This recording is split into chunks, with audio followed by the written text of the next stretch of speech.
you have to start off with the seed, and if we have a really dry year like last year, if you think about how dry the winter was, you know, I was walking through thinking we're not going to have anything this year because nothing's blooming, nothing's coming in to make seed. And then we had that fantastic monsoon period, and that just totally changed everything. So we were out there gathering.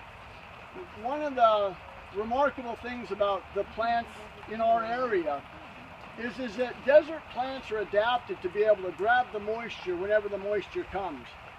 So a lot of our plant material, if it has a dry winter, it might sit and be hardened off.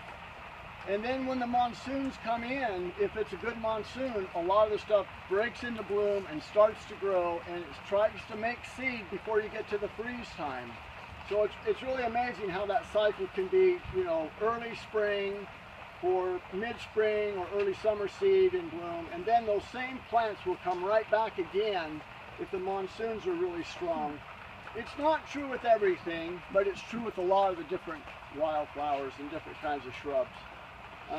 So anyway, last year was looking like nothing was going to happen, but then as the year progressed, it really got really strong, and there was a lot of seed available. I can't even believe it, but I mean, I think for the year we ended up being a little bit above normal, and it just was so dry as we came into the winter time. So the other thing about that is it's just amazing how many of the native plants out in the desert were so stressed and pounded so hard through that dry period, and you know, they got through that and they came back. So it really, the plant material we choose from is really, it's well suited for this environment, and it's really what we should be planting. At Verde, when we talk about native seed and what that means, these are agaves, and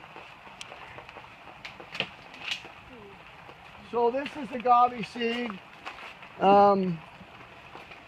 These were planted probably, the seed probably came off in probably August last year. Then we put them into production, and so that's a year's work for an agave. You can see that there's number 2 year.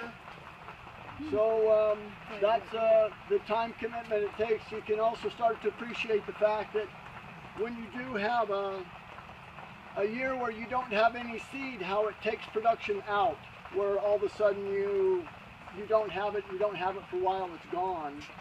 So that's part of the problem with consistently offering crops, is because maybe the source is there, maybe the source is not there. But this is agave, and you can also see when you put them into the nursery and you water them a little bit, they look a little bit different. You get a lot of big, happy growth on them. This is another source. This is Arizona cypress. This seed source comes from right by Midgley Bridge. There's just a whole ton of Arizona cypress in there, and these guys were gathered in, I want to say it was right around November. The seeds started to be, you know, the cones started to harden up and get ready to go. So that was the first planting, and that's where we are at this time. And they'll just keep coming and going along. To give you an idea what that seed will do, now you're not going to believe this, but that's a year. So we'll go from that to this in 1 year.